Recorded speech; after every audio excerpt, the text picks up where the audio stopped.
Hello children, how are you? I hope you all are doing good. Children, now we will read lesson Hunting with a Rifle. Now read. I am a simple man with simple taste. I was born in the countryside and never left it. So I love the earth, the fresh air, everything that grows, animal, and the wind and the sky. I am also very fond of hunting. Yet the sight of the wounded creature, the blood on its fur or feather and on my hand affects my heart and almost makes it stop. मैं एक simple man हूँ, मेरे simple test हैं, मैं एक country side में born हुआ हूँ और मैं जो है अर्थ से बहुत प्यार करता हूँ. जो फ्रेश एयर है, जो यहाँ एनिमल्स हैं, जो भी यहाँ पे चीज़ें हैं, मैं उनको बहुत पसंद करता हूँ.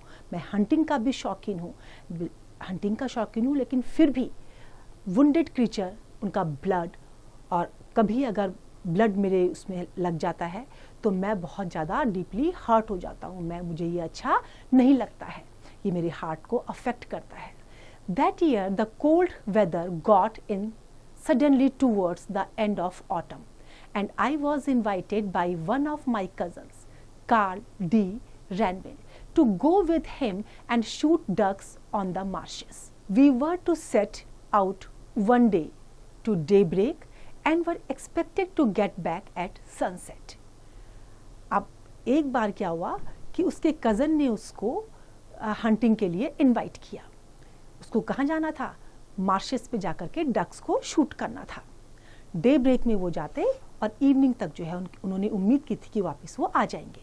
My cousin was a typical country gentleman, stout, red faced, jolly, good नेचर्ड. Stout means जो हेल्दी होता है, मोटा. तो जो कज़न है उसका वो कैसा है? वो टिपिकल कंट्री जेंटलमैन था, स्टाउट, रेड फेस का, जॉली नेचर का और गुड नेचर्ड का. एंड रेदर डल. इस सब के बावजूद जो उसकी क्वालिटी थी वो क्या थी? रेदर डल क्वालिटी का था. He lived in a house, half farm house, half castle, situated in a charming valley. Splendid woods were to right and left of it. उसके जो लेफ्ट और राइट में क्या थी? बहुत शानदार वैलीज थी. ओल्ड वुड्स थे, where huge trees still remained and where many rare birds were still to be found. There were streams in which we used to fish and the shooting was splendid, with even such birds as eagles falling to our guns. वहाँ पर बहुत सारे नज़ारे बहुत सुंदर थे.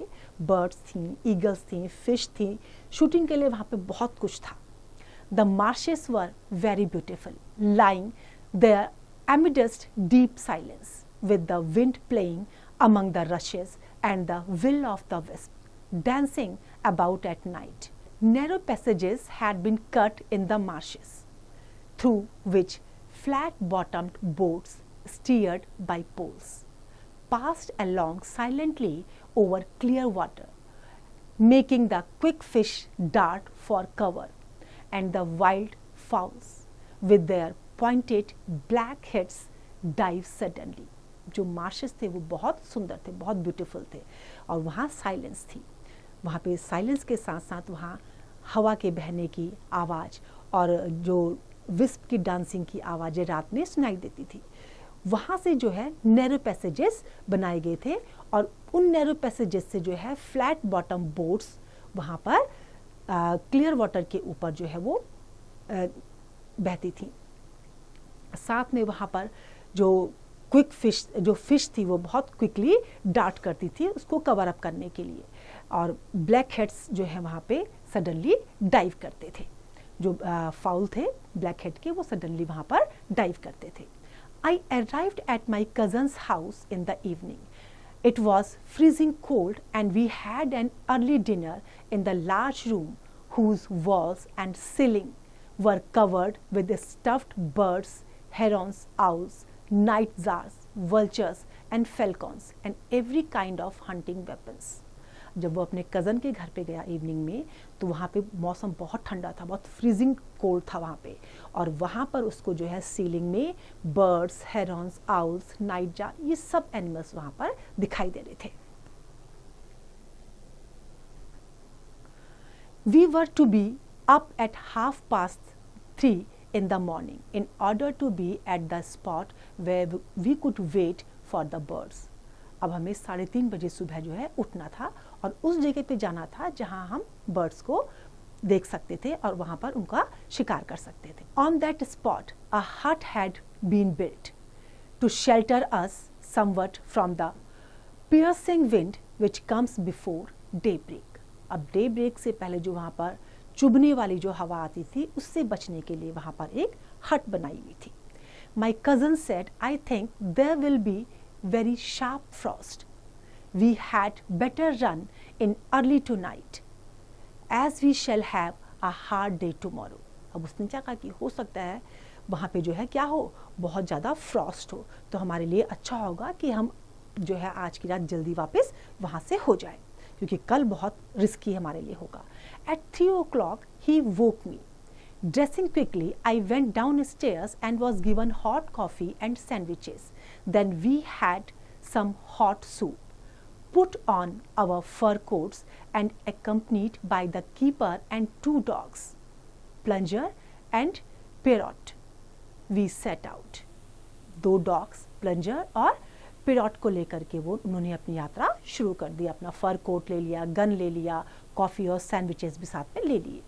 The earth seemed dead with cold and I was chilled to be the very bone. The frozen air gave pain with each breath.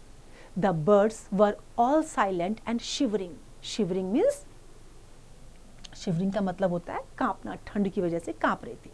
The moon shed a cold, mournful light over the wood. The dog's breath made little clouds of vapor in front of us. Carl and I walked side by side, our heads bent, our heads deep in our pocket and our guns under our arms. अब जो वहाँ का जो atmosphere था वो कैसा था, बहुत ठंडा था, बहुत ठंड वहाँ पर हो रही थी. जो बर्ड्स थी वो भी कांप रही थी ठंड के मारे. मून भी बहुत जो है चिल्ड था, कोल्ड हो चुका था. और जो उनकी सांसें थी उसमें वहाँ पर जो है जो डॉग जब सांस ले रहे थे तो वहाँ पर थोड़ा सा वेपर्स उनको दिखाई दे रहे थे. कार्ल और नरेटर साइड बाय साइड जो है अपने हेड्स को अपने पॉकेट में, अपने हाथों को जो है अपने पॉकेट्स में डाल करके, अपने हेड्स को झुका करके जो है अंडर आर्म में जो है उन्होंने गन ली हुई थी अपने, और तब वो वहाँ पे जा रहे थे. We were soon on the edge of the marsh and took one of the little paths through the rushes to the hut. I went in and as we had nearly an hour to wait before the birds would awake, I rolled myself up in my rug to try and get warm. Carl ordered a fire, for I had begun to cough and my cousin was anxious that I should not catch a cold. He even said that he would not shoot at all if there was any danger in my doing so. अब बहुत ठंड की वजह से जो है जो उसका कज़न था वो उसके लिए बहुत वरीड था. उसको ये लग रहा था कहीं इसको कोल्ड ना हो जाए. उसने यहाँ तक भी कहा कि अगर उसको कुछ भी खतरा लगा तो वो शूट भी नहीं करेगा. But suddenly a peculiar cry, a lost, wandering cry passed over our heads, and the light from our fire showed us the wild birds. And suddenly it began to be light and dawn shone in the valley. उसके बाद उनको क्या दिखाई दिया अचानक से कि fire हुई और उनको जो है वाइल्ड बर्ड्स दिखाई दी. और उसके बाद जो है वहाँ पर क्या हो गया था, वैली में उजाला हो गया था, सुबह हो गई थी. Put out the fire said Carl, it's nearing daylight. आग को बुझा दो, अब डे लाइट आने वाली है. And then we saw the splendid sight of long lines of ducks rising from the marshes and beginning to fly away in perfect formation towards the horizon. Splendid means शानदार. उसके बाद उन्होंने क्या देखा कि एक परफेक्ट फॉर्मेशन में बहुत सारी डक्स थी मार्शेस से ऊपर उड़ी. There was a flash of light from Carl's gun and a loud report. The 2 dogs ran forward. For then, nearly every minute we shot and shot in turn, and Plunger and Pirate, out of breath but pleased, kept bringing us the bleeding bird, whose eyes fixed on me sometimes made me uneasy. उसके बाद क्या उन्होंने एक के बाद एक shot किया और जो पिरेट और प्लंजर थे वो भी भाग भाग के जो है जो ब्लीडिंग बर्ड्स थी जिनको वो मार रहे थे उनके पास लेके आ रहे थे. The sun had risen and it was bright day with a blue sky, and we were just going to return when two birds with outstretched necks and spread wings flew rapidly. वो निकलने ही वाले थे वहाँ से कि तुरंत उन्होंने क्या देखा कि दो बर्ड्स बिल्कुल जो है अपने पूरे पंखों को फैला करके तेजी से उड़ गई वहाँ से. Over our heads, I fired and one of them fell almost at my feet. It was a teal with a silver breast, and then in the blue space about me, I heard voice of a bird. It was short, repeated, lament. Lament means रोना चिल्लाना, विलाप करने की जो आवाज होती है. The cry of the other bird, the male of the one I had killed, it circled round and round, looking at its dead companion, which I was holding in my hand. अब उसने जब fire किया तो एक bird, उन जो pair निकला था उसमें से जब फायर किया तो एक मर गई थी, वो टील बर्ड थी. अब वो जब बर्ड नीचे गिरी तो वो मेल बर्ड थी. दूसरी जो अदर बर्ड थी वो जो है वहाँ पे चक्कर मारने लगी. जो उसका डेड कंपेनियन था उसको देख करके लेमेंट करते हुए वो जो है उसका चक्कर काटने लगी. Carl was on his knees, his gun to his shoulder, watching it eagerly until it should be within shot. You have killed the female, he said, and its mate will never fly. तुमने female को मार दिया है और जो उसका साथी है वो कभी भी अब नहीं उड़ेगा. It was true. The bird circled over us continually and continued his cries. Never in all my life have I heard sounds of such pain as came from that bird. He was alone and lost. Now and then he would fly away under the menace of the gun which followed his movements. But he came back again and again. और ये बात सच थी. वो वहाँ पे continuous आई जा रही थी और रो रही थी उस बर्ड के लिए जो बर्ड मर चुकी थी. अब वो alone हो चुकी थी इस दुनिया में.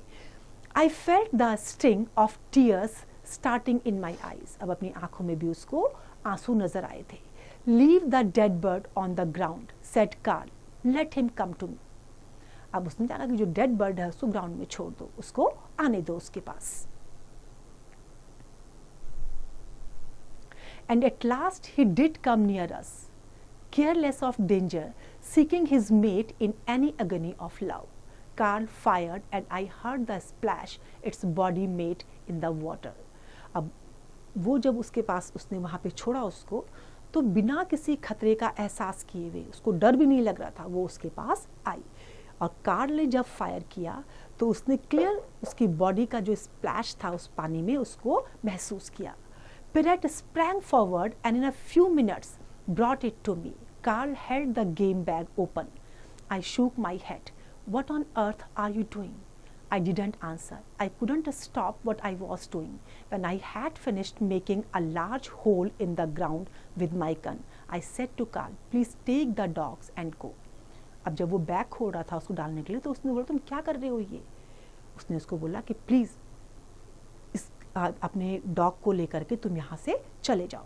और गन से उसने जमीन में जो है एक बड़ा सा होल किया. I will put these birds in the ground and then I will catch up with you. मैं बर्ड को जो है ग्राउंड में नीचे डाल दूंगा और फिर तुम्हारे साथ में आ जाऊंगा. He looked at me for a few moments, then whistled to the dogs and tramped off. I buried the two dead birds in the same grave under the sky, with rushes growing all round and in their own home at the heart of the cold and lonely marshes. मैंने क्या करा, उन दोनों birds को finally मैंने grave में डाल दिया नीचे और उसके बाद चला गया. I hope this story is clear to you now. It's time to revise. You can revise it.